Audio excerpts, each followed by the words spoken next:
Welcome back to the PGL Major in Kraków for 2017. It's been a long day. Thank you very much for staying with us. We appreciate your patience as you waited for the final game of the day. Plenty of fans tuning into this one on both sides of the aisle as well. It's a absolute mad matchup between Fnatic and Virtus.Pro, two old foes that have gone head-to-head for very many years indeed across a number of different games. I don't like dubbing it the El Clasico, but if there's going to be one, it's got to be this one, isn't it? Definitely one of them. I think it's safe to say, because of how long it has been since CSGO came into the scene. We have a number of great rivalries. I believe, for a while it was NIP versus TSM, then TSM versus Fnatic. Now you have, Astralis FaZe, SK Astralis, right? So a lot of great rivalries in CSGO, that's for sure. Yeah, and they're big names in esports, so it's nice to have them go head to head, but also just the player lineups between the two of them. When you look at them, I mean, we'll go through Virtus.Pro first. It's insane. Yeah. The experience level of these teams. No, and then if you look at it as well, if you just look at the accomplishments of both of these teams without knowing anything, would you have ever guessed that these teams both come in as not really being in the best of forms? Indeed, yeah.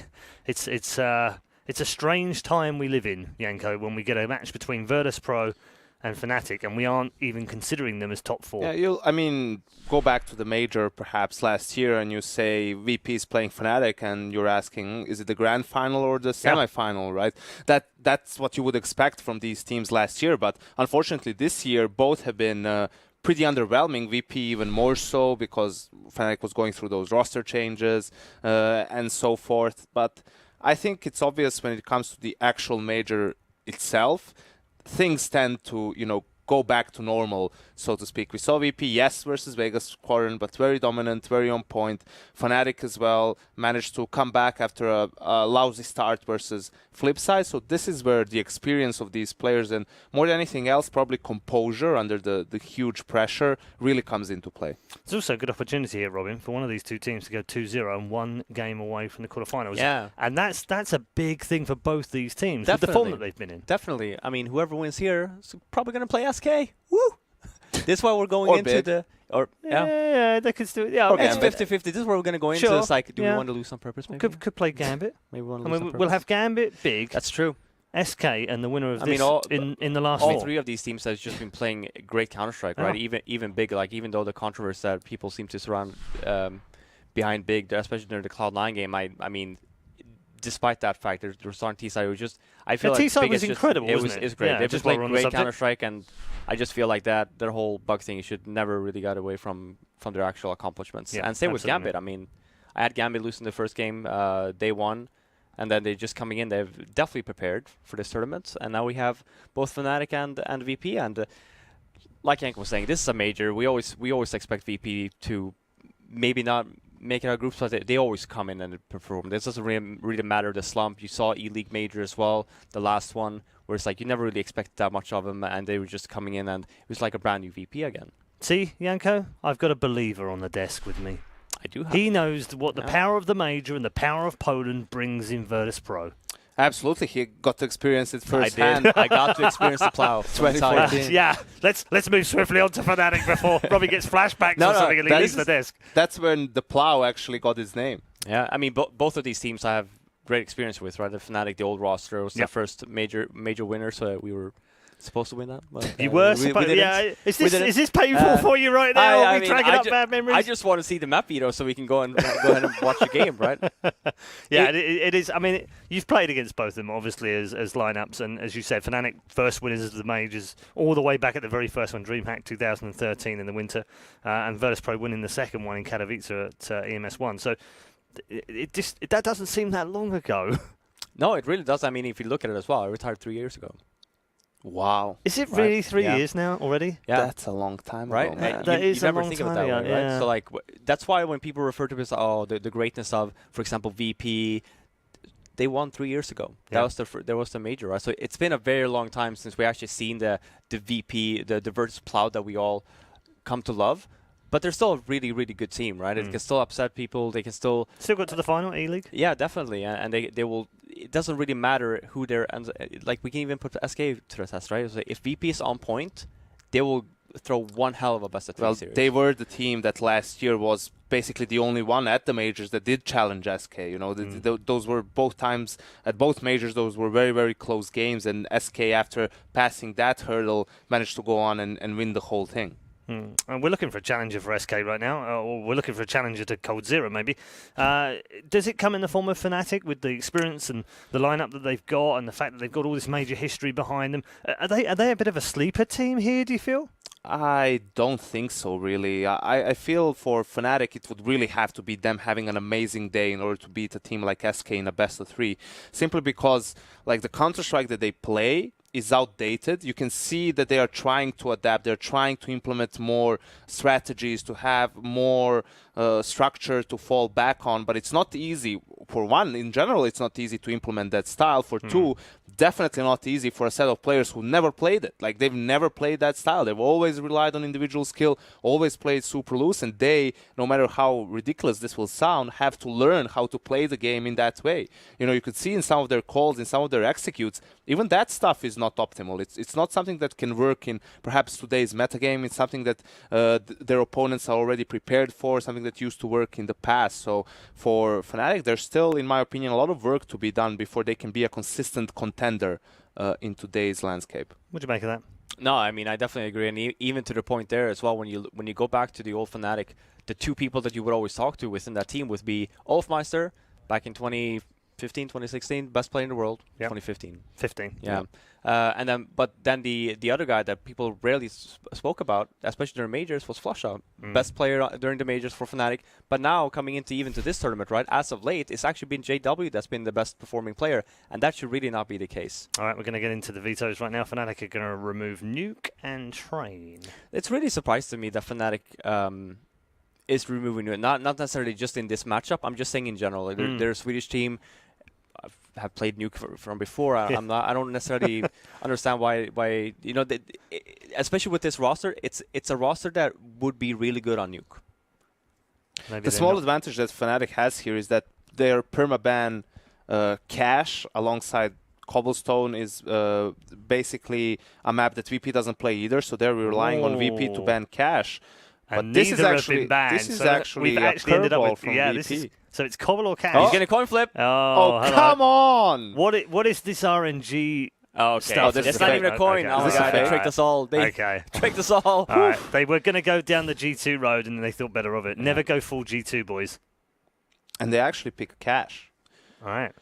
Which is very, very interesting. I mean, they did play it once. They did play it against SK Gaming. It was at Pro League Finals. That didn't really turn out too well.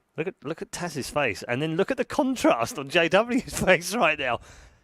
Taz genuinely looked a bit stern there. He was just like, "Damn it." Yeah, this definitely. definitely. But this is like, I really don't understand this. If you're Virtus.Pro, at the end it was between Cache and Cobble. And Cobble? Yeah. What?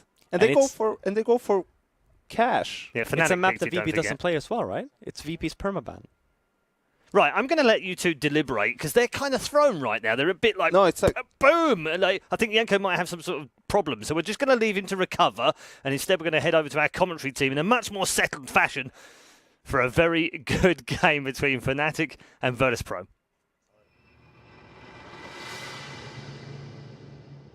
Well, they've broken Yanko. That's unfortunate. We're going to have to get a replacement model. Try and see if we can get him fixed up. Maybe we can borrow the psychologist from Astralis and try and get him repaired. So that's clearly working, Anders. Yeah, I mean, well, she might be a bit occupied right now. Might be some mending to do there. Do they do group calls? I mean, I'm pretty sure you can do that over Skype, right? Just get him in with the whole Astralis team. Just have him plugged in there. Well, what an interesting turn of events. Cache being played here for the final game of the day. It's day 2 of the PGL Major. And, Fnatic versus Virtus.Pro. I mean, do you have a favorite here? You've got a team you wanna highlight and say, I think these boys can make it home. What's up? What do you think? This is just all over the place, yeah. I mean, Cache between both of these teams. I mean, there was a day when Fnatic used to be pretty good at it. It's been a while, though, Anders. It's been a while. So I'm not really sure how this one's going to break. I mean, we saw just how well Virtus.Pro can play on a map rather that they know, i.e. Nuke yesterday, where they just gave Vega like a firm drubbing. It was just a clinic on how to play T-side Nuke. So here on Cash, it feels like Fnatic are actually trying to bring VP into their turf. You want to play AIM? We will play AIM. That's what we want to do. So who's your money on? Fnatic. You're on Fnatic? Mm-hmm. Interesting. They're trying to force the game towards their strengths, right? They're trying to take VP out of their comfort zone. I mean, look at it, right? You know, Fnatic are kind of goofing around everything. You know, they're keeping it light. They're looking like they're enjoying themselves. VP, I mean, Taz just looks like he got a call from his mom a minute ago saying that his cat died. I don't know. Like, he doesn't look very happy at all right now. So, I'm gonna interpret. I might go with Fnatic. I'm gonna interpret that as focus, and I'm gonna pick Virtus.Pro to win this. Okay. Based on the fact that they've got some, I think, interesting positional players on this particular map. They've got especially Neo playing that B-bomb side. I'm assuming he still does that. Very good at that sort of stuff, and also Snacks sometimes sort of lingering over there. Yeah, so mid, you know, that's yeah, I quite like those two players as on this particular map. So yeah, my bet is with the Polish powerhouse. See how they do on. You just want to see Neo camp in front of checkered looking B hulls the entire time, yes. Right? Yeah, especially with the AWP, if we can get him to do that, that would be a nice throwback. But we're still waiting for the game to be absolutely live and on the way. All the players are on the server, so it can't be that much longer. Cuban with glasses looks very intelligent. I really like that look. That's he does good. have a bit of a professor look going on right now. If you are the coach, all coaches should try and adopt this kind of view. Even if you don't need glasses, just buy ones that have just regular glass in them. Apparently, they do that in South Korea. Yeah, of course. Just buy the frames, no lenses in them. Yeah, no lenses at all. I hope, just no lenses at all. Just I have frames. Excellent. No one knows this because I use contact lenses now. There was a while when I was wearing glasses. I thought to myself, I look very intelligent with this. Yeah. Don't. I mean, yeah, are there any pictures of this? There is somewhere. I'm never going to show them. I look like an idiot. So. But I had myself convinced for quite a while that the opposite was true. So. Well, guys, there's your goal. Find the pictures. Find the pictures of Anders with glasses. Never. Well, they are all setting up, and yeah, we did hear. I think Fifire was talking about, obviously the glory days of Olofmeister and Flusher, obviously as sort of as a major player, someone who has a really good record and really powerful at playing, big tournaments. So Flusher. Yeah, so curious to see if we can see him coming back into style like that. I mean, Fnatic are.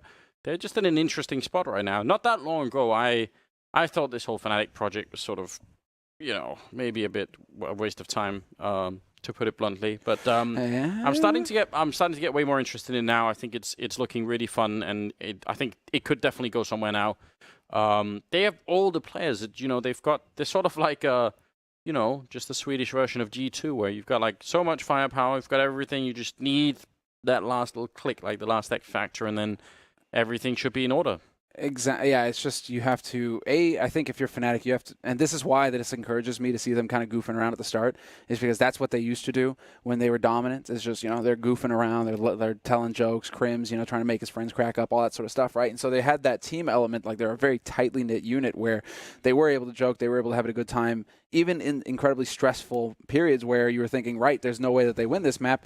They keep a level head, they keep having fun, and then they would eventually just win somehow. They didn't even know how they were doing it. They would just win. And so you need that element. But that isn't, how do you actually reproduce that again if you are Fnatic? It's not like you had all these strats, et cetera, a tactical lead or a tactical mind that was leading you. It was just this intangible that allowed you to constantly win. So, yeah, tell me, Anders, how do you find that? Ouija board? I mean, yeah. So I think it's a question that actually spans outside of even Fnatic. I think Fnatic were like the most extreme example of a team that relied on it. But everyone can benefit from sort of letting go of the pressure and having like an element of sort of fun and enjoyableness playing the game. But it's so hard because once the pressure is there and some players especially just can't ignore it, right? You're thinking about the consequences of not winning. You're thinking about all the time you've put into it, stuff you've had to say no to, in your regular life just to practice and keep doing it. And then, yeah, if you can clear that all out of your head, and that's where we've seen in the past, some players, I think that was the justification for a while for keeping nothing on Cloud9, is that he has that spirit. Now he's even playing out of his mind, but I mean, like, he's just an input of, just a good friendly banter on the team, and that can be important, even though it doesn't really seem like it, or that it would make a big difference. It's a bit of a slow start here, but I think maybe It is soon coming to a beginning. Indeed, Virtus.Pro will be starting on the CT side, Fnatic on the T side. Welcome, ladies and gentlemen, to the final match of the day here. It's PGL Major Day 2, still in the group stage. Still a Swiss format, so there's so much more to come. It's not even anywhere near done yet. But you're going to want to see these two teams play. For one thing, Virtus.Pro obviously is the hometown favorite here. Everybody expects them to go all the way into the arena. The fans want to see them there.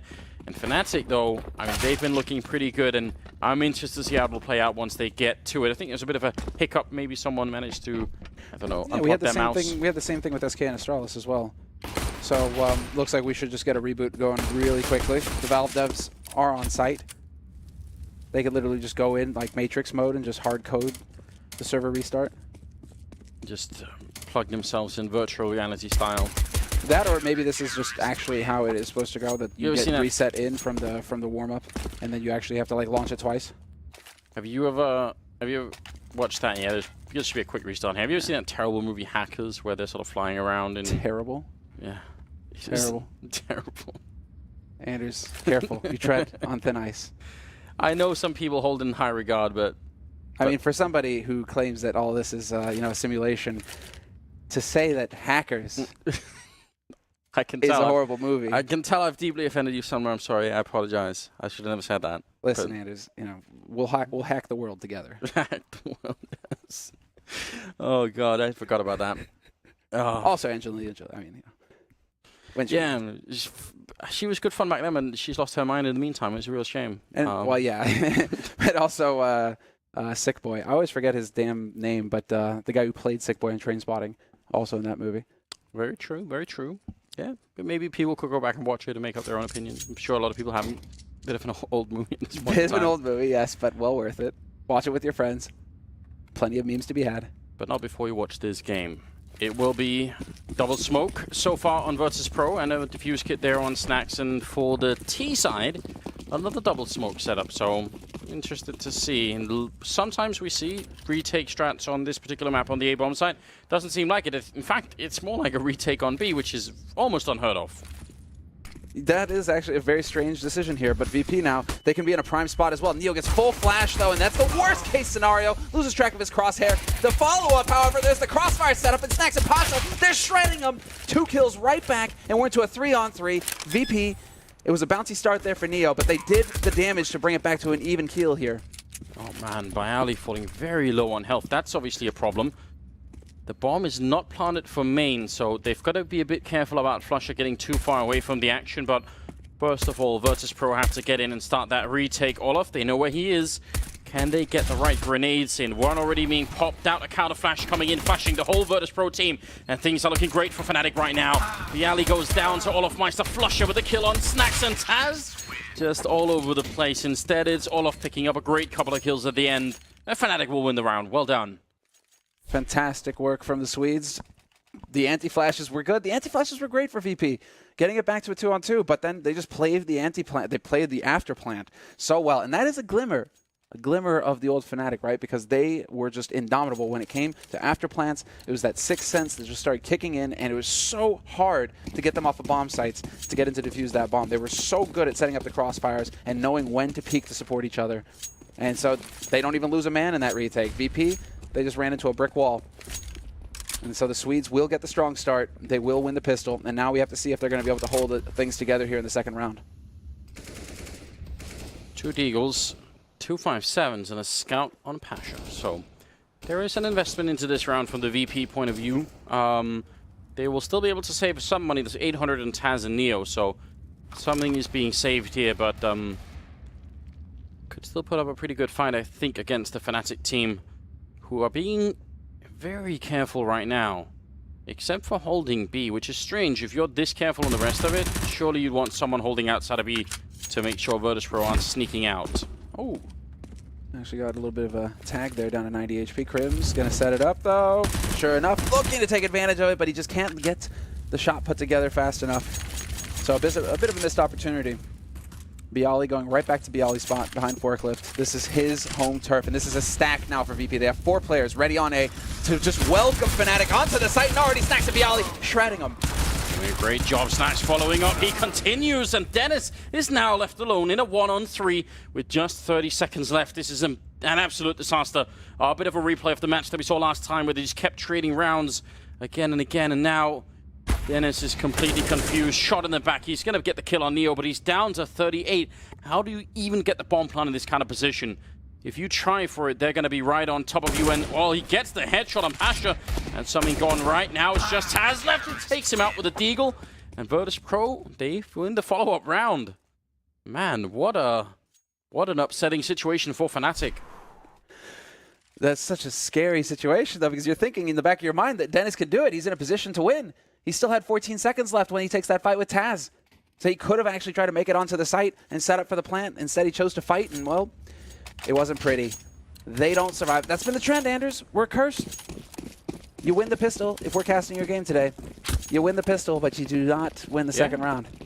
It's very interesting, and I actually kind of like what Fnatic were doing. It seemed like they were sort of grouped up to just explode onto the A-bomb side and not have to worry about fighting, you know, scouts and deagles on range. They were just going to go and get the bomb down, but they never made it past the first point of contact. And now they've lost 2, and they have bought into this round, Fnatic, so they are hoping, at the very least, to get a couple of kills and preferably also a bomb plant. Exactly right. Dennis will find the shot, and Flusha as well drops Snacks. Pretty sure Flusha spotted the man in vents as well, goes for the repeak, and he will get punished for it. And so that leaves Dennis all by his lonesome here. 1v3, and he will do the best that he can, which is guarantee that bomb. No! Neo, perfect timing. Denies it at the last possible moment. That's so upsetting. Gives them an AK as well. And that's going to make it 2-1, favoring Virtus.Pro. Without the bomb plant, they can't really do anything. They just have to suck it up and play with Glocks. Hard eco, boys. Hard eco. This isn't 2014 anymore. Just can't force every round and win. Olaf Meister is no longer getting more kills with the Tech 9 than he did with the rifle. Never forget. That was a real thing at one point in time. And also the mentality just was that if you're on the T side, you want to fight for all of the first 5 rounds. Oh well, Snacks gets confused in the smoke. That does not usually happen, but somehow JW had a bit of angle on him. It's only the MP9 that's gone to waste, so should still be fine here for VP, but gotta make sure you don't give up anything else. So I would say play like 2A, 2B or something like that. Like, make sure you're playing little teams here and that nothing gets out of control. Are they actually waiting on the other side for Bialy to boost? It looked like for a minute there was at least one person and a second one by the ice cream truck. What a shot on Dennis. Just want to take a little peek over the truck. Just want some ice cream. Yeah. It's hot out here. Look at that sun beating down. You're camping by an ice cream truck. The temptation is going to be too great. There aren't many people who could resist that, Anders. Definitely not. Certainly not me, Sumner. 48 seconds left here, and Neo playing very aggressively in main. Sometimes I would say don't do that, especially a couple of seconds ago when he didn't have Bialy behind him, because that's always a bit scary with the squeak door. But now things seem to be sort of clicking into order here for Virtus.Pro. Even with a headshot on Bialy, might be in a bit of trouble, and Pasha's going to be going down. Virtus.Pro just need to set up a good crossfire, and it should be no issue at all. Taz missing a bit of an opportunity, but Crims has gone down. There's only 20 seconds. The bomb is dropped up there. They're closing that door, and no chance for JW either. Unbelievable that he gets it down that low. 15 HP he survives with at the end there. Seemed like a much too close of a round. With just Glocks on the other side. No AWP picked up for JW, however. 2, though, on the other side. Yeah. And these are your boy. No, it's not going to be Neo with the AWP. You know, Snacks and Pasha. They also seem to have rotated him out of B, which, I mean, I think they had for a while, and there was a short time when they had him back in there, and then now they're just doing something entirely differently. But I still think Neo was just a good positional player on that side. This time, 3 middle, 1A, 1B for Virtus.Pro. That'll probably change in, 20 seconds, but it's a good way to start off a round in case Fnatic wanted to go aggressive. We'll flash through, and Snacks is taking quite a bit of damage in the meantime. Those are the duel, but they line it up, and Neo, double spray for him, and that sets it up for Taz as well to find the shot on Olaf Meister. Just like that, Fnatic try to go bursting through the smoke in mid, and they walk right into the trap yet again. VP aren't even on the A site this time. It was on a different part of the map. Pasha making noise in the middle, trying to get the angle, but Neo with a 3rd kill for himself. Crims should not be allowed to get very much done They don't quite know where he is, and he also has the bomb, but just keep this setup alive and don't give him any kills. I really want to see this from Neo as well, just because yesterday when we saw them playing Vega on Nuke, his teammates were just sucking all the oxygen out of the room. He was sitting at like 2 frags, I don't know, 10, 12 rounds into the half, right? Just couldn't find frags. Here, now, however, we go into the 6th round, and Neo, he's off to a pretty good start. I like it. And he even saves the AWP. It is a great way. This quick transition, taking down Dennis, and that's really important because if Neo goes down, then the other player who's in middle then, which I think was Tazria, he's suddenly going to be quite exposed, and everything get a bit weird, so brilliant transition. Now, the 6th round is coming up, and Fnatic again with almost no money at all. 6-0-2 for Neo. Let's go. And you're right, though. They keep getting reset here, Fnatic. That's agonizing because you're going for the half buy now. I do like that. They aren't trying to really force it. Spending a little bit of money here in this round. And they're going to go for the explosive play onto A. Move together as a unit and just go cascading onto the site. byali has changed up his position. He's counting on Pasha baiting the shot, essentially. This is a 2-part defensive setup here for VP. And they even have Neo holding a truck as well, though he is worried a little bit about Z. But this is sick. Pasha takes the shot, draws the attention away from byali. byali whips around and catches anybody looking to try and punish Pasha. In a round like this, if Fnatic had Molotovs and lots of them, this particular setup would be dangerous. In a round where they don't, it should work out pretty well. We'll see if Fnatic can breach the gap here. byali just doing all the work with a triple, and Pasha with the last 2. So everything in perfect order for the Polish side, making it 5-1, and just a fantastic start for the home team. byali doesn't even wait. You know, No. it's just like the whole point, byali, is that you're supposed to just wait for Pasha to take a shot. He's like, actually, hold on, but I can go and get the kills myself. I'll be the superstar. Another one. And now there's money back in the hands of the Fnatic team. That's at least something. But a pretty powerful beginning here to the game. Yeah, this is as good as it gets if you're VP. I mean, now you're sitting at 5 rounds, CT cash. Fairly decent economy, considering, what, 3 players have got 8 grand in the bank, so that's not too shabby. And you've got Fnatic on the ropes in terms of economy, but Fnatic, they know this, and they're just going to go rushing out onto the A site. 1-for-1 trade, but byali's still alive. Nearly picks up the other one, but Olofmeister, too quick, hits the headshot, and we're into a 3-on-3 yet again. Hiding inside the smoke. Pasha with the no-scope. He can't do it. He tries again. And Pasha picking up all of... What in God's name just happened? It's now Pasha to go down. Crims with another headshot, dropping snacks. And that leaves Crims versus Taz. The 1 versus 1 here. And a lot rides on this for the Swedish side. They really need this round. This is unbelievable. First it was Dennis, now it was Crims. Fnatic just showing the depth of their roster when it comes to individual performance. You give these guys a chance to hit headshots with AKs, and they will find you. Taz, though, he's going for the long con. I like it. Was wondering if he was going to try and make his way back through mid. He's trying to cut off Crims. If Crims decides to rotate off of A towards B, Taz will be ready. But also, this sets him up to go through A main. If Crims commits to the A site, Taz will be there to backstab him. It's a question now of whether Crims is going to catch on to this or not.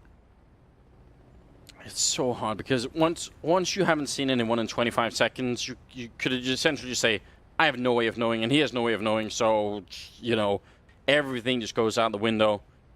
Crims doing his best to check it, timing almost working against him. Taz is coming in, he turns around at the perfect time. It's unbelievable.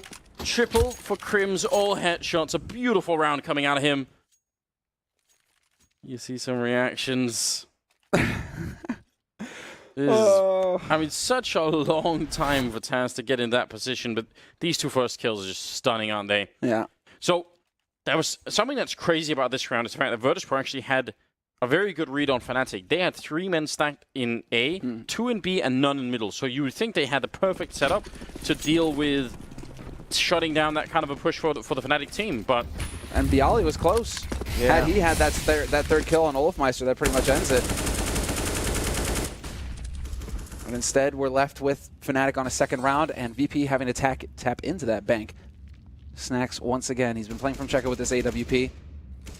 He got popped for it last time, so we'll see if Flusha is going to get a little bit of a punish here or not. Flusha with the UMP, not the best gun to have in this situation if you're going up toe-to-toe with an op. Definitely not. Him and Taz playing over Neo again. Dropped kind of low, just grenaded right underneath the boost. Fnatic should be getting pretty paranoid at the fact that continuously Neo has been playing close to this position. Looks like Crims is going to bomb out the vent as well, so Neo is going to have almost no chance for any kind of backup, and he's going to try and make his way back. I just heard the vents go pop as well. That could have been a little bit of misinformation, and it was exactly that, because Neo isn't going to be hanging around there. Instead, he's rotating over towards the A site, and 4 players now gathered up here for Virtus.Pro on this A site, with Fnatic slowly inching their way closer. We could have yet another out-and-out battle here. It could be just all-out chaos. Oops. That was not intended. And with this kind of a setup, it should be VP coming out on top. They've got a really, really great setup for it. All they have to do is try and slow down the push. Flick comes in, and BO1 actually does not want to challenge it, even though he heard the shot come out mid-air, though. Pasha going to get the kill on Flusher. Neo with 1. JW and Dennis trying to fight their way back, but JW's down. They only have 12 seconds, and Pasha will get the kill on 1 and a second 2. Dennis is down and out. Pasha with the triple. And Virtus.Pro with 6 round again, choking out the Swedish economy. What are they left with? Not a whole lot, Anders. That's the answer. 2,800 on Dennis. It's the most they've got to work with. Crims is right behind him as well. But the main thing here, and there it is, that's what I was curious about. Is this time to go for the timeout? And it looks like Fnatic, they finally figured out enough is enough. We need to start discussing just a little bit here what needs to happen next. Keep in mind, the coaches can only communicate with the players when it is a timeout like this. And so Jumpy, he might have something to say as well. That's like the most agonizing situation to be in if you're a coach and you're just watching your play and you can't talk to them. It's like, please, let me just say one thing.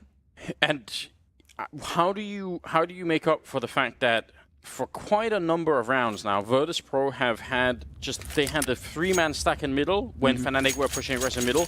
Twice now they've had a 3 or 4-man stack towards A now.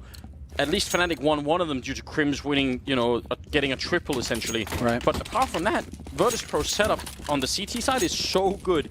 They just have, it seems like they have all the intel out Fnatic are doing almost every time. That's very hard to play against. Well, Fnatic aren't holding back. They've gone for the force buy on this round. 2 AKs to work with, a flash, and well, that's not going to be anything to do here with Pasha and his AWP. And Pasha going for the repeat, getting just a little bit greedy. He gets tagged down to 22, and I guess he's doing this because he's got Neo there to back him up. Because sure enough, Neo's going to go for the follow-up. Big Taz as well, holding close, will find a kill of his own. And this is a 2-on-4 now. Fnatic reeling. And they have no more utility. They have pistols. They don't even have Kevlar. It's Crims and Dennis, the 2 guys who sacked their money for the benefit of the team. They wanted this mid-fight Fnatic and they got it. They just did not end up winning it. Tapping away Neo. Out of bullets.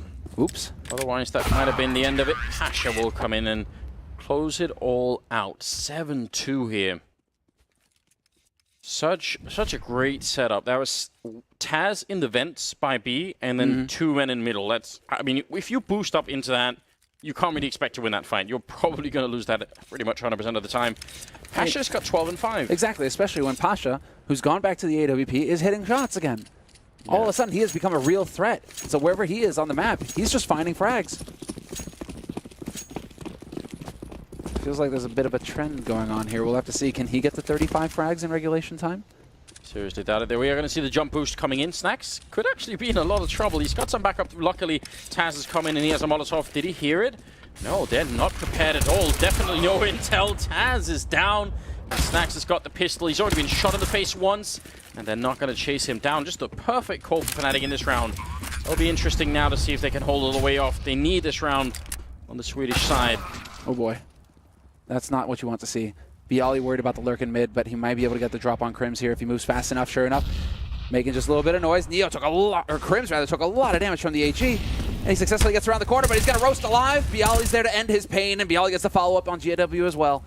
It's all flushing out with the AWP, and Flusha really, he hopes for the lucky shot, but just back off and save that gun.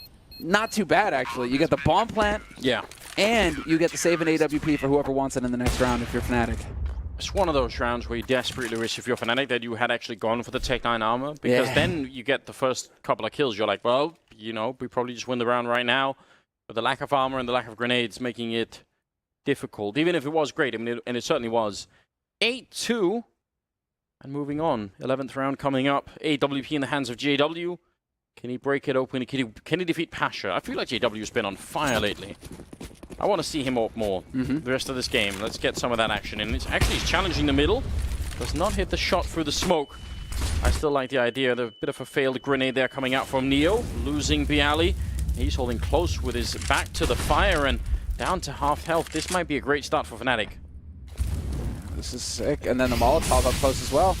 Neo, however, will not have anything to do with that. Smoke goes down to block it off, and so VP now. The ball is in their court.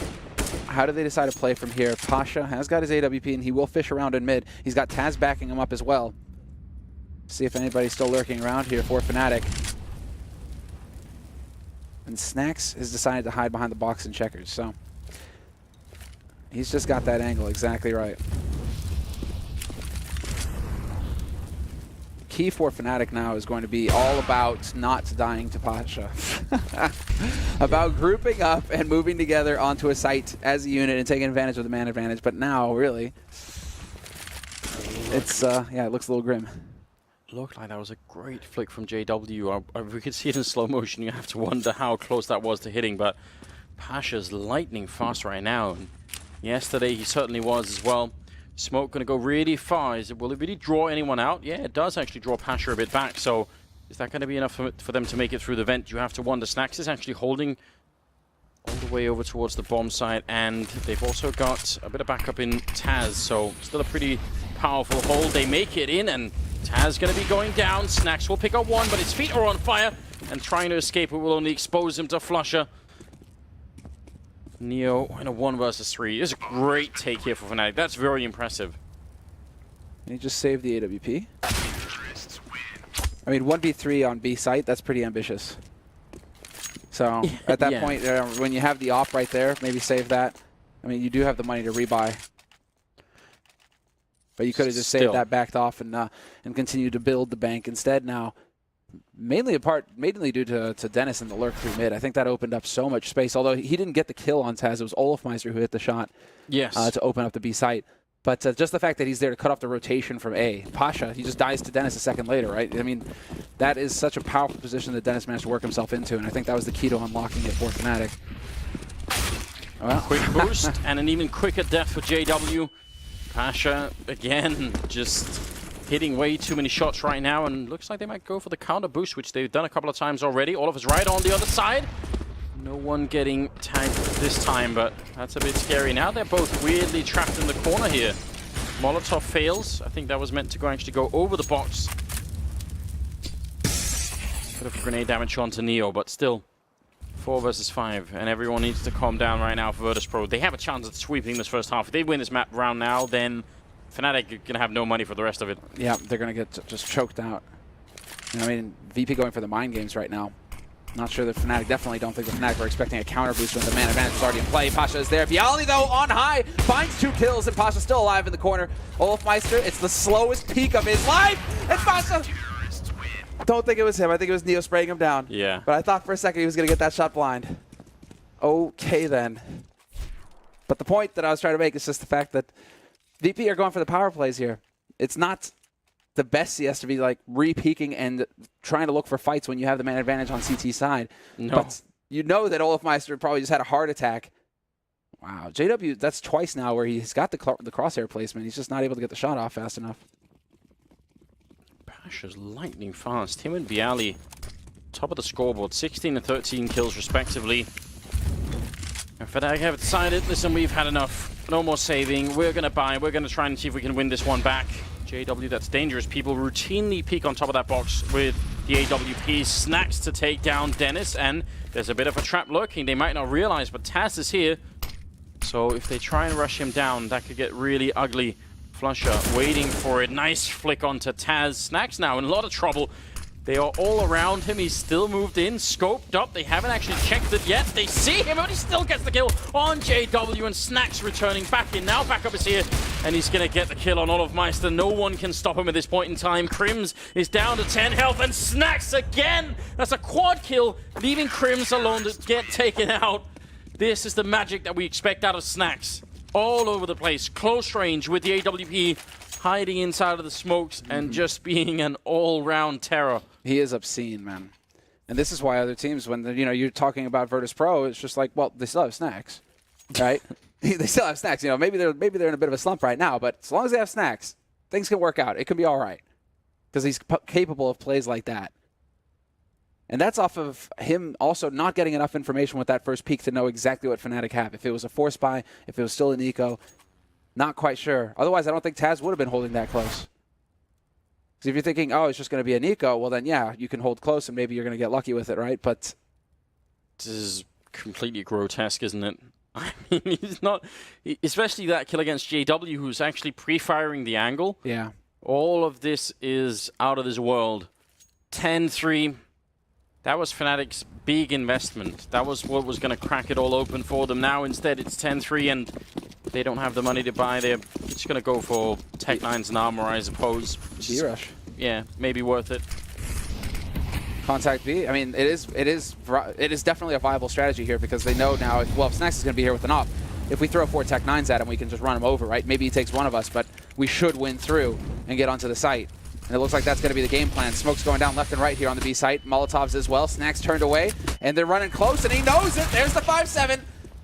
And he could just set it up perfectly here. Pasha's chiming in with 2 kills of his own. So smart from Snacks. Taz is in there as well. It will be Pasha with the triple. Here's why this is so smart. So he gets smoked out, and Taz is actually holding the close box in the bomb site with an M4. Now, if 5 Tech-9s come around the corner, it's pretty unlikely that Taz can get more than maybe even just 1 kill. It's a good chance he's going to get run over.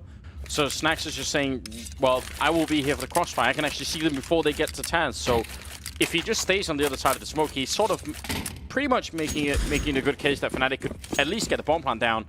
This way he was taking up so much space. And then obviously Pasha coming here from the high ground and getting 3 kills. Not bad either. 11-3. The 15th round is coming up here. Virtus.Pro looking indomitable right now. The Plow is back. Back to back and against a much better opponent as well in the form of Fnatic. I mean, yesterday versus Vega, they qualified first time that they're here, but also, you're not really expecting big things out of them. This is more about experience for them at this point. And so VP, they draw them in the first round. You're like, okay, Vega, they got trounced on Nuke. Fnatic, they're a little bit of a different beast though, and yet still. Oh, shooting at his feet. Flusher trying to get out alive. They're solo already on half the Fnatic players. BO1 going to cancel it all out, but this should be a fairly easy end to the half here. They're also weirdly boxed in as Taz has been pushing up behind them. They will get the kill and at least 1. An interesting decision by Taz to keep pushing. I guess he assumed everybody was in there. But BO1 will eventually find the shot on Crims, and this is just JW and Olofmeister rotating out. That's what I mean by it, is that if Taz just stays alive by Ice Cream Truck, he's actually just got them boxed in completely on a nowhere to go out if you're Fnatic. Oh, Snacks overreacting there with the flick. But really, if you're JW and Olof, I mean, what? You've got 25 seconds left, boys. Yeah. There's a limit to how deep this round can go, especially with BO1 around the corner. He's already got 1 in. He's going to get the last 2 as well, for a 12-3 finish in favor of the Polish Plow. This is just absolutely remarkable. This team has a deep and long history of showing up when it really matters, and I don't know, that's just their core quality, it seems. And they've also had a couple of warm-up tournaments as well, Anders, right? I mean, Cologne, that is one of the things at the beginning of the year we were talking about, where it's just like, VP, they are one of those teams where if they just go to a LAN before the LAN that matters, that first LAN is kind of like a warm-up LAN for them, and then they start hitting some crazy level here, and well, they're off to a very strong start at the major where it matters most for them, on home turf in Krakow. Yeah, so I think Snacks is actually from Krakow, isn't he? I think someone was saying that yesterday. We should go get that checked up, but that was being spread around the campfire. I can't believe that it's been this one-sided. I thought Virtus.Pro could win this, but I was certainly thinking that Fnatic would put up more of a fight, especially in the first half. I actually think that's where I was anticipating Fnatic to put up most of their fight. Right. Now Virtus.Pro on the T side, and they're going to have a lot of room to work with. A lot of utility as well being picked up here. That's interesting. Look at this. A Molotov, 2 smoke, only armor on 2 people, a Deagle on Pasha. I mean, what's going on? Similar to what we saw yesterday as well. Pasha with the Deagle at least. but a single player on B. For Fnatic, this is not going to be a happy setup here. Dennis is going to do the best that he can, and this man with the pistol is absolutely insane. 3 headshots, and this is not going according to plan for VP. Finally, Pasha will find him, but the damage is done, and Dennis is insane on B site with the pistol. Count on him against all odds to find the 3 kills that will save that round. It looked like he was confused about why he was getting a clap on his shoulder then. Like, he just mentally tuned out for all those kills. Just look at this. How is this even a thing? Especially, the most ridiculous part is that he jumps for this shot. It's just this guy gets highlights on B-side cash with the pistols. Come on. This is just his, like some players, you know, it's just like the turf where they hit another level. And while Dennis, bit of a demonstration there, what he's capable of. All right, Fnatic. Now they've done that part, there's just a bit left. Get the economy rolling, break Virtus.Pro, and make a comeback. It's absolutely possible. From 12-3, not easy, but we've seen it done before. Some weapons being picked up here by Virtus.Pro, but they don't have a lot of utility to force Fnatic into a fight, really. Dennis will give them a chance at least once, taking down Snacks as well. All looking good right now for the Swedes. Oh, indeed. There's the flash, and it's not good enough. Bialy turned away, but Dennis will go ahead and collect that kill regardless. Taz and Pasha, the last 2 alive here for Virtus.Pro. And, well, not for long. Dennis with the quad kill. 3 in the pistol, 4 in the... I mean, really, right? It's just natural that he should get the ace next. Yeah, ramping it up. Why not? It's going to be interesting to see how far they can bring it back. I feel like at least this isn't as bad as we've been talking about on Inferno. CT and Cash, you can get the big lockdowns. Obviously, we just saw that from Virtus.Pro. I think that's more doable. There's more of a chance you can play way more aggressive on this map than you can on Inferno, I think, as the CT side. Or at least there's a chance you won't be punished quite as badly for it. So wonder if the Swedes are going to show us anything of that nature. They have all the rifles they could ever want, and looks like Virtus.Pro about to just walk into the blender here. The run boost, gonna do too much. No armor, and maybe should have been a bit more for Dennis there, but ultimately, Crims, who's been struggling a bit, will get a nice triple for himself. It's not bad. Not bad. Anti-eco frags, they always feel good, you know. Now, though, we get into the meat and potatoes of the beginning of this second half. It's going to be the buy round coming in. And now we get to see exactly what they're going to have to put on the table here, Virtus.Pro, and when they have their backs to the wall. In the sense that they definitely, like you say, do not want to let Fnatic start off strong here and get that economy rolling. They need a bot Fnatic on the nose right here. And get up to 13 rounds, Virtus.Pro. Let's see, though. AK's pretty full nades, actually. And very quick into A main. And also taking control of Squeak Door. Let's see here. Is Olofmeister going to get a shot to the head, or is he going to be able to find that pick on Pasha, get revenge for the first half? Nope. Taz, peekaboo moment there, finds the headshot on Olofmeister instantly, but Flusher will trade versus Bialy.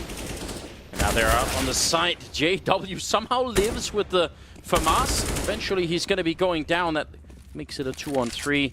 And now it's just a question of getting the bomb in. Don't challenge. There's no reason to. Planting with no coverage. One of the worst things in the world. And Snacks goes down. There's your reward, Anders. There you go. You finally get to say it. You finally get to say it. Gives me an actual migraine to watch that happen. Crims and Dennis now left. And here's the thing. I mean, this is not just Virtus. Everybody does this. What is Pasha's role in that situation? He's just running back. People do this. They just run back behind the box and wait. And it's like, why? He did put up a smoke, but then at least communicate it to your teammates. Something is going on. Now they're going to go for the default plan instead. But if this is the key, going for the peak there, Pasha goes down. Dennis, an absolute menace at this point in time. And Neo is going to be dropped. Dennis with another triple kill. And Fnatic converting the round into a win. A big misstep. Let that be a lesson to all. Stop doing that. Just cover your mates when they plant. It's the same thing on Mirage when you're planting CT and nobody's watching CT. You're just like, Blaze! Like, just cover your teammates when they put the bomb down. That's just a tough break for Neo as well because, planting wide open like that is really, that's the plant for either a main or Squeak, and so it kind of narrows down the options there for Dennis. Where could Neo be? One of 2 places. And while they missed it on the chance, they miss out on the chance here, Virtus.Pro. Thanks to the bomb plant, they will have enough money to go for a buy. It's going to be slim pickings on the nade side, but they do have the AKs. And they do have the aim. I mean, Taz, he did a fantastic job entering onto A, so if he can continue delivering headshots like that here for his team, things could get interesting. But Fnatic, they can still continue to build the eco here. Absolutely. There's only a 5-round gap. This is suddenly very manageable for the Swedish side, and like I said, they've been looking so much better recently, and I think even in the first half we saw some of their players kind of disappear. Crims, JW didn't have a lot of good shots either. If they get put into play in the second half here, who knows what can happen. Virtus.Pro, this is not done yet. They need to keep fighting, and they've managed to sneak their way all the way into check out 3 people. That's not usually what you're allowed to do, or at least you have to make a lot of noise to get here. Dennis is down, Crims, a lot of trouble, and he's going to fall. Now, Fnatic have to really think this through. 4 versus 3 retake on B is not easy. If you can't get a quick kill, that's a great grenade. Follow-up Molotov. Not going to do too much this time, but if they can't get a kill right now, they need to think this through and decide if they want to... What? Taz kills himself. Well, there's a mistake that can come back to haunt you. There's a mistake that can definitely come back to haunt you if you're Virtus.Pro. Again, now you're making life a little bit easier here because the nade superiority is there for Fnatic. They're clearing spots out methodically with incendiaries. 3 on 3. Neo taking just a smidge of damage, and Bialy as well.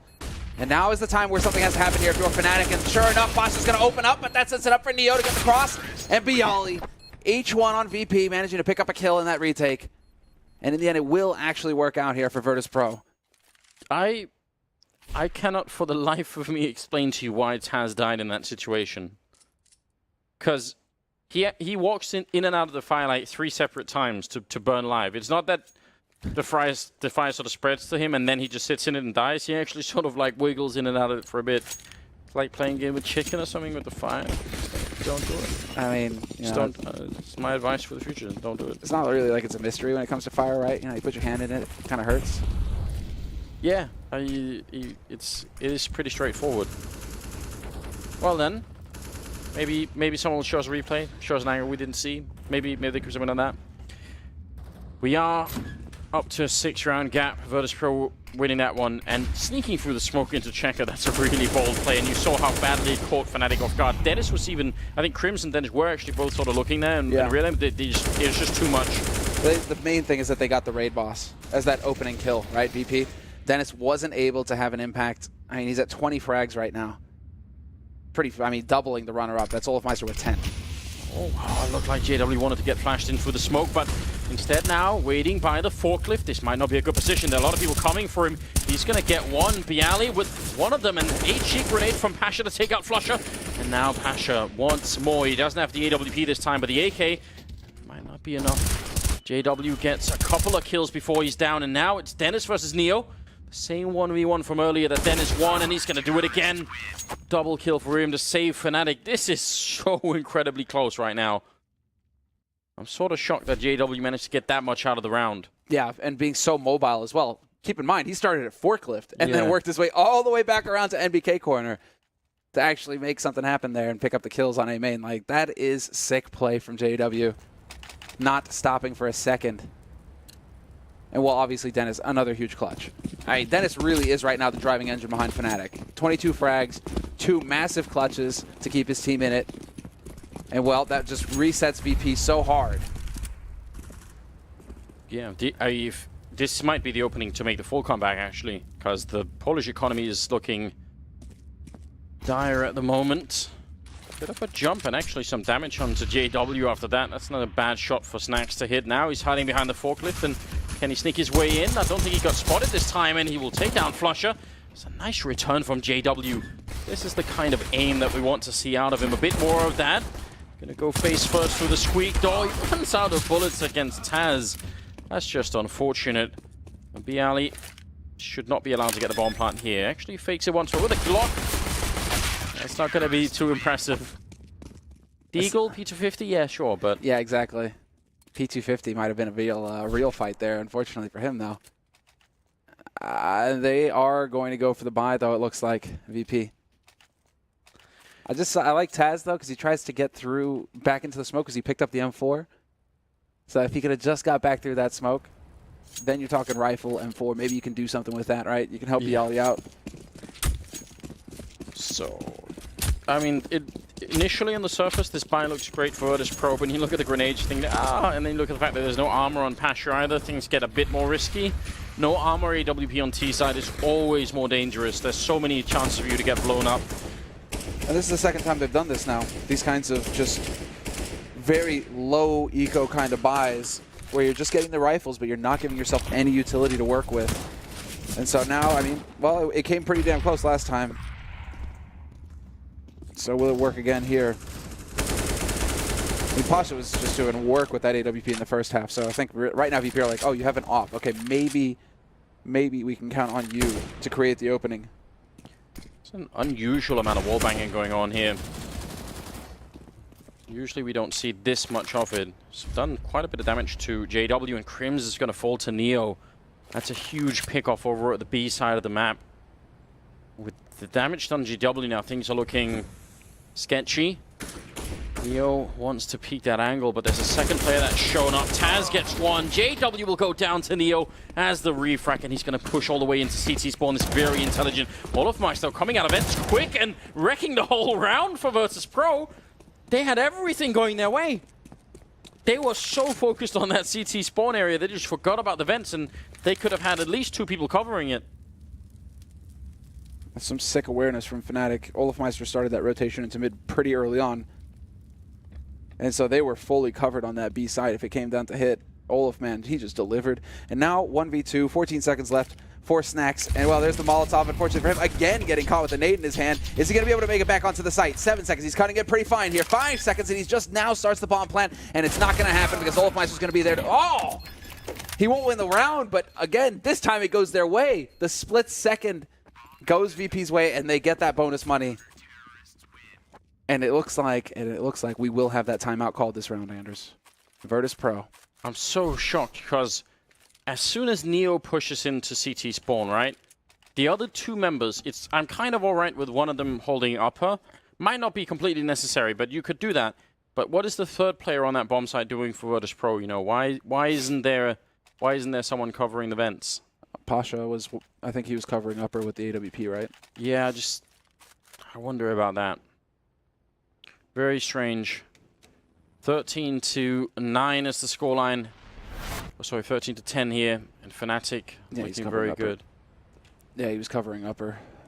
Yeah, but then what was Bialy doing? That's when, so it's fine. 1 upper. Neo is CT spawn. Yeah. What's Bialy's role in this, you know? Neo charged the smoke, I think, as well. Yeah. Unless Flusha just sprayed through the smoke and got him that way. Yeah, but I'm fine with that. Fine with Neo going for that. I think that's not such a bad play, but I just don't understand what the third VP player was. Someone should have been covering that. That's the basic point. That's the message that I'm trying to get across. Slight miscommunication, I think, and that could have cost them, did cost them quite a bit. Now we're back to pistols and armor and see if they can get a jump on the B-bomb side. It does look pretty well guarded right now. They do have a Molotov for back checkered though. Maybe they could pick up a quick kill on Dennis. That would certainly be something. 1 good Molotov. 1 good barbecue.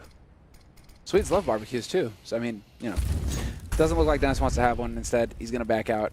But Bialy might be ready at this angle. When's the go signal here? They love barbecue, not being barbecued. Grammar is really important, Samler. Fair enough. Fair enough. But hey, there's going to be one whether they like it or not. This is going to be sick, but Crims flash still 1-for-1 trade. Dennis is still alive, however, the raid boss, and he's wreaking havoc. This is just back and forth. The man advantage now turns into a 2-on-2. Somehow VP battle through, but Flusha from upper will find the shot on Taz, and that leaves it down to Neo. 1v2. Once again, Neo, the last man standing. Luckily for him, though, Dennis is already dead, so let's see what he can do. Neo in a really miserable position, sort of like Snacks the last round. As soon as you get the bomb down, you're locked on the site. They have an HE grenade, and that can actually cancel out the round right away. It doesn't touch Neo, so all he has to do is hit a couple of great headshots. Another grenade raining in. Flusha wants to go for the peak. Neo gets the 1 kill, and JW there with the refrag immediately. A very expensive round for Fnatic, something that they can't quite afford. They really need to have some good flawless rounds here, but it's better than losing them 13-11. This is turning into a very close game right now. I have no idea who's going to win it anymore. Pasha's got 23 kills. Dennis has got 23 kills. 21 on Bialy. So there's still hope here for Virtus.Pro to close out the game, but seems like the Swedes are hanging in there. Never say die. And this is some classic kind of Fnatic as well. Getting that lockdown on CT side. 4 rounds, they reset VP with another 4 in a row. Okay, then now can they actually get past that? Extend the streak to 5. They've got all the gear necessary to do it. JW even has his AWP. And Pasha, this time he's got Kevlar to watch against that shrapnel. Just hoping for somebody to go aggro in A main. The flash is going to make you think so, and so that'll buy a little bit more time here. But Taz shaking his head. He does not hear anything. No footsteps. Just a lot of focus. I like the fact that they're making sure no one sneaks out of B. Neo is on guard duty over on that side, which is always a good idea. They want Fnatic to go aggressive, and Fnatic have done that a lot in A main. This just isn't one of those rounds. Flusher sees the grenades coming out, so causing a bit of a rotation towards this side of the map. Blind shots coming through, not connecting with anyone just yet. There's the kill, taking down Snacks. But Pasha's there with the refrag. They need to pick up that bomb and get it down quick, and this time you have to hope someone is going to be covering it. Indeed, grenades are in a different scenario here. Flusher again doing work, taking down Pasha. It's now 4 versus 3. And is there going to be a flank coming in? Crims could do it. It seems like he's going to try and sneak the long way around. He's got to be a bit quicker than this, though. Gotta make a run for it here, otherwise they're going to run out of time. It's going to be a little bit late for the party, I think. Just now going to start making the play, and unfortunately this actually will work out for him. Neo will find one, though, so at least it's a 1-for-1 trade, but he just makes it behind the box in time, goes for the flash, Molotov is down, and still Neo is there to hit the headshot and make the difference. 2-on-2, and they line up for Bialy and VP. They succeed in stopping the streak for Fnatic yet again. Fnatic cannot make it past 4 rounds in a row. I need to see that spray from Neo. Oh, that looked beautiful. Everything working out. The flashbang and the follow-up. 14 rounds for Virtus.Pro. And will we get our wish? No, we're going with Bialy lining him up. Man, for Olaf and Flusher, that is a nightmare. This is just one hell of a match. 14-11. 2 more rounds for Virtus.Pro to make it through, and Fnatic's economy is completely dead. It's in tatters. There's going to be no barbecue tonight. They can't afford it.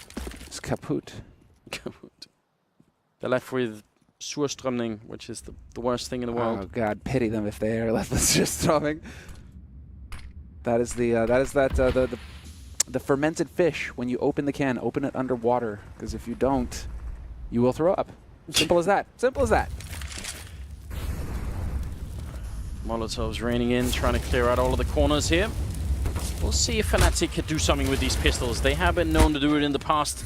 Although Dennis is down, I think there might have been a team flash hitting Taz. And Neo will clear out the kill anyway. So there's a big stack on the B bomb side. They've just all been killed one at a time. So that's a bit of a shame for the Fnatic side. JW and Flusher. Oh, panic on Taz. But now they know, and they're going to get the bomb plant down. Yeah, Bialy in the meantime has cleared out the A site. And so this time around, Snacks plants wide. Nobody watching yet again. You knew where one player was. You didn't know where the second one was. He could have been a car just waiting to pounce, but I guess Bialy managed to clear that out. And Neo finds JW all the way in the back at T-spawn. And so now, well, Flusher, it's all on you, bud. 1v4, hopes and dreams. Or you can run all the way over to B and try and cut them off and save the AK that JW dropped. It looks like Neo's not going to let that happen, though. Oh, he's in a perfect position as well.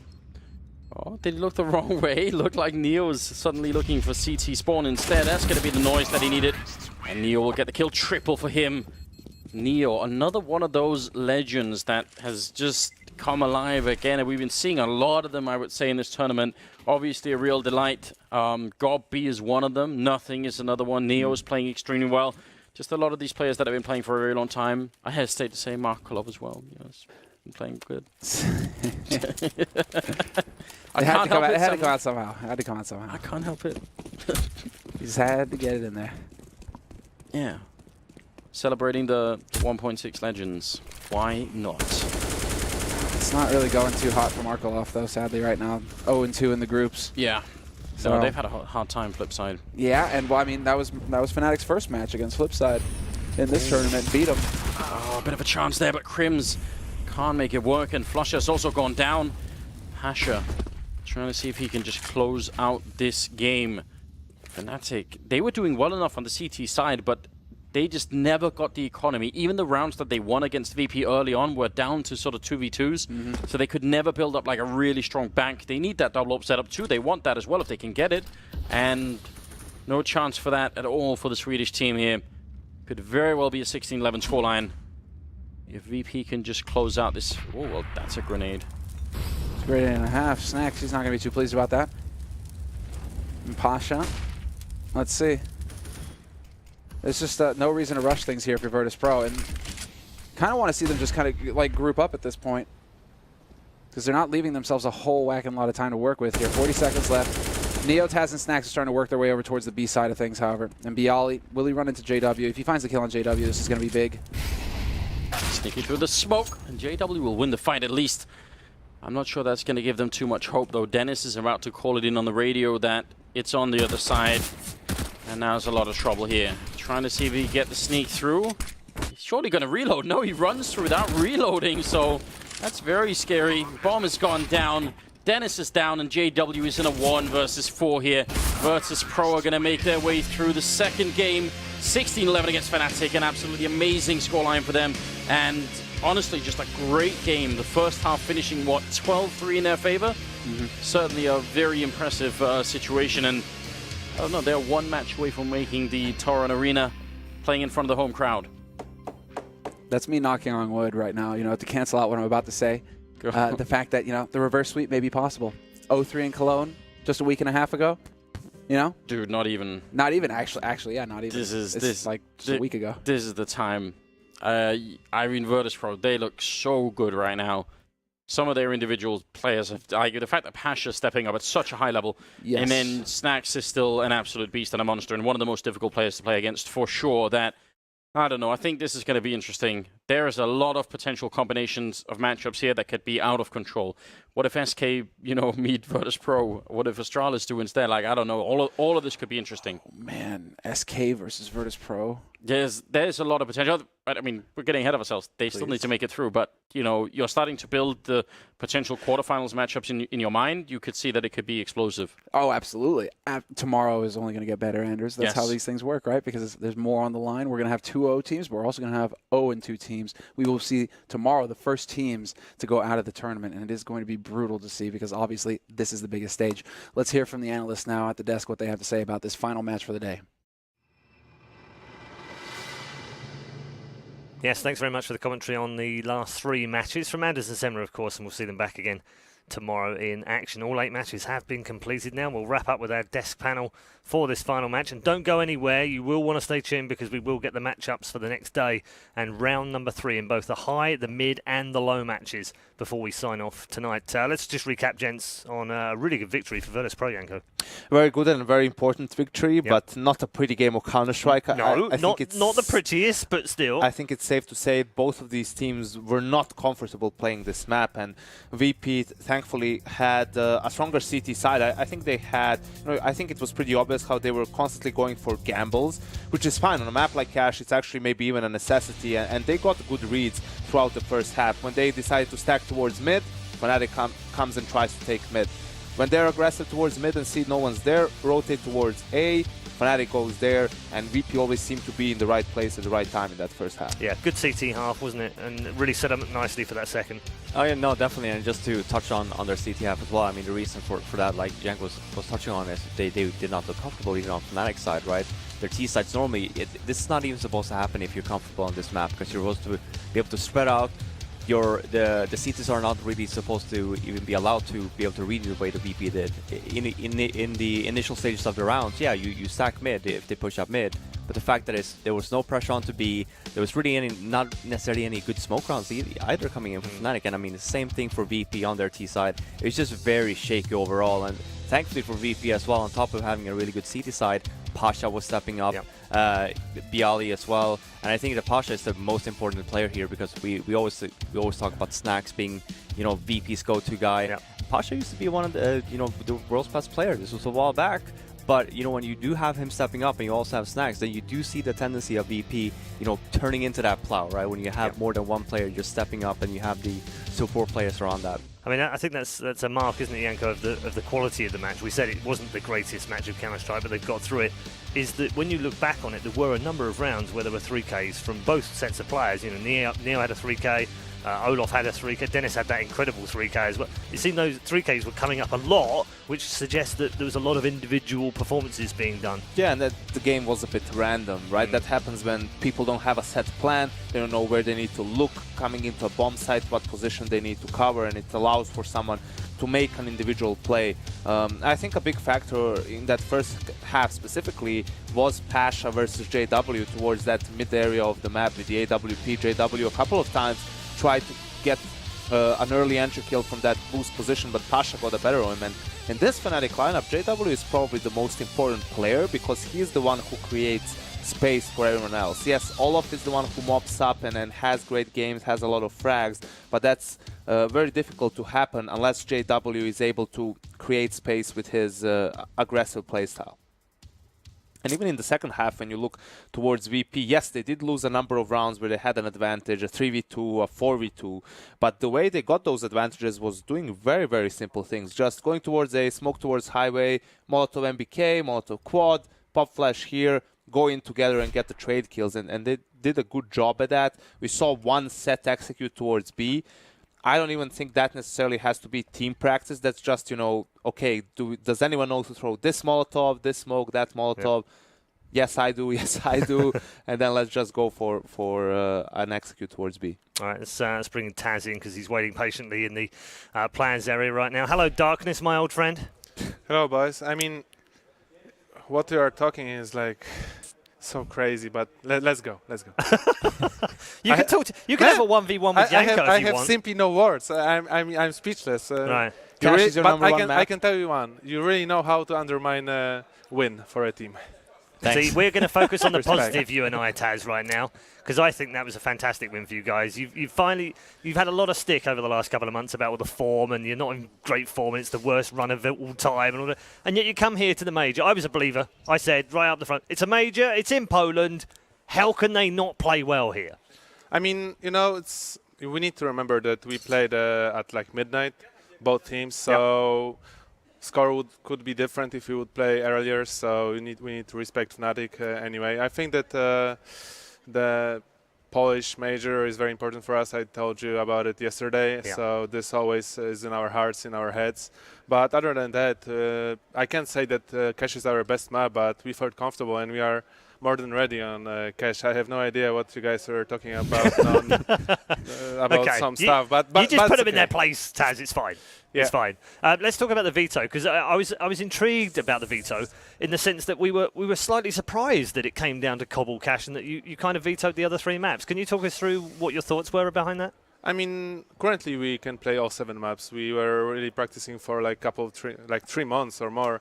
I can't say half a year, right? We lost tournaments and we really tried to win them. But other than that, we really feel comfortable more than 5 or 6 maps, and I think this shows that we can allow team to pick them up. We can think if we want to start T or CT side during group stage. We are not focusing only on nuke, so it feels really good to have a lot of space when it comes to bans and picks. Okay, all right. Well, Fiflaren and Janko are waiting with I questions. just want to make it clear here, Taz, that he's going to backtrack, Taz, now. He's going to backtrack. No. Even in the beginning, maybe he didn't hear my initial segment, but I did say, I've always said as well, when it comes to VP at majors, it doesn't matter how far in a slump they've been throughout the year, they will show up. Fifi, you are good. We are good, man. No, I saw your predictions. Yeah, you did, right? Exactly. That was even before I saw the maps, right? Yeah. I don't even have any questions. Just because I believe so much in you. Let me just clear this up with Taz right now. I don't even remember the Katowice anymore. No?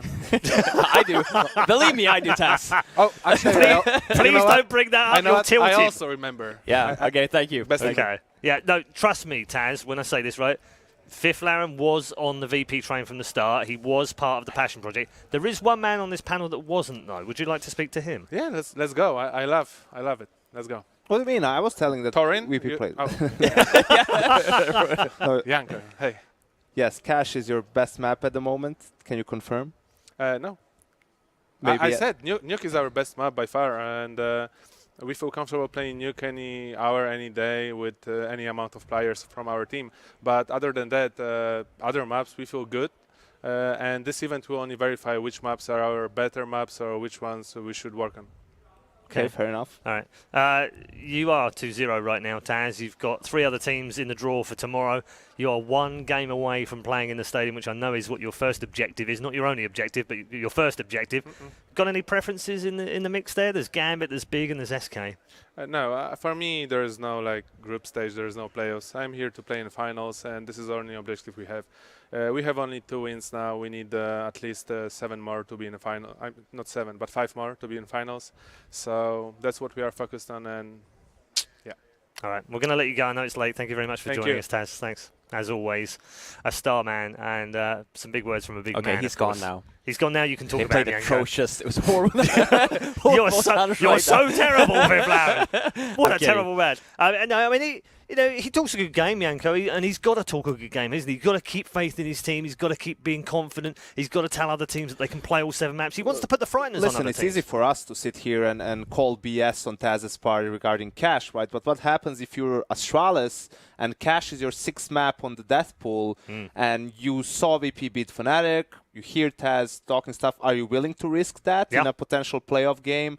Or in a decider game, maybe both teams are 2-2 and leave Cash in? Maybe not. And if that's what's going to give VP an edge, then respect to Taz. Okay, we're closing in on the end of the show today, so it's been another long day. Thank you very much for tuning in all day long and putting up with the breaks as well in between. It is coming to an end, but we're going to end on a high, and we're going to show you the standings we have on day 2, and we're also going to give you the matchups for day 3. So hold on to your seat. This one's going to be fun. On the left-hand side right now, we've got 4 teams left, as we've just talked to Taz from Virtus.Pro. That's included. Virtus.Pro, the home team, with SK Gaming, Big, and Gambit, perhaps 2 of the surprises that we didn't expect to see at 2-0 at this point. In the middle, all of the teams who are currently 1-1. And on the right-hand side, teams who are in deep trouble right now. 1 more defeat for Penta, Flipside, FaZe Clan, incredibly, and Vega Squadron will mean they are done out of the major for another, however long it takes to get another one in place. So, time for tomorrow's matches. Vega Squadron will take on Penta, Flipside will take on FaZe, and the winner stays in, the loser goes home. Mouse Sports will take on North, Immortals Na'Vi, G2 Cloud9, Astralis versus Fnatic, and they are both at 1-1 right now. And the big 4 teams in action, Virtus.Pro play Gambit Esports for a place in the quarterfinals, and Big, their reward is to take on SK Gaming. For me, the VP Gambit game, I think tomorrow's going to be really good. Mainly because how well Gambit's been playing, and I mean VP here as well, going 2-0. I think that's going to be an extremely good game, and same for Big, has also been playing incredible Counter-Strike. Now, we're talking about SK here, and I've never seen SK so on point as they have been so far in this tournament, so that's a really tough task. I think we need to make a gentleman's agreement. If Cold-Zero starts off amazingly well again, Big can be allowed to use whatever they want, whatever means necessary. No, please don't bring the drama up. I just want to clear up that drama. He's done and dusted now. That is actually out of here. All the teams have agreed that they won't be losing. Scoots and his bat. Absolutely. But a lot of great 1-1 matchups as well. I mean, Mouse Sports North, very spicy. Immortals Na'Vi, great, isn't it? As well. Like a lot of interesting. Cloud9 G2. Cloud9 G2, so a lot of potential high-powered matchups. Fortunately for Flipside, they need to meet FaZe, or is it vice versa? I mean, what can you tell after the very, very underwhelming performances of FaZe Clan? But you really can't. I just cannot see them go out 0-3. Like it's unreal. Unthinkable, but it's a possibility. Thank you very much to Janko and to Fifth Lounge, to all of our analysts and commentators and our observers today as well. Thank you, Janko. It is time to sign off and say goodnight from day number 2 here in Krakow for the PGL Major. We will be back tomorrow, where it is do or die for some teams, and a place in the quarterfinals is up for grabs. We'll see you tomorrow for day 3.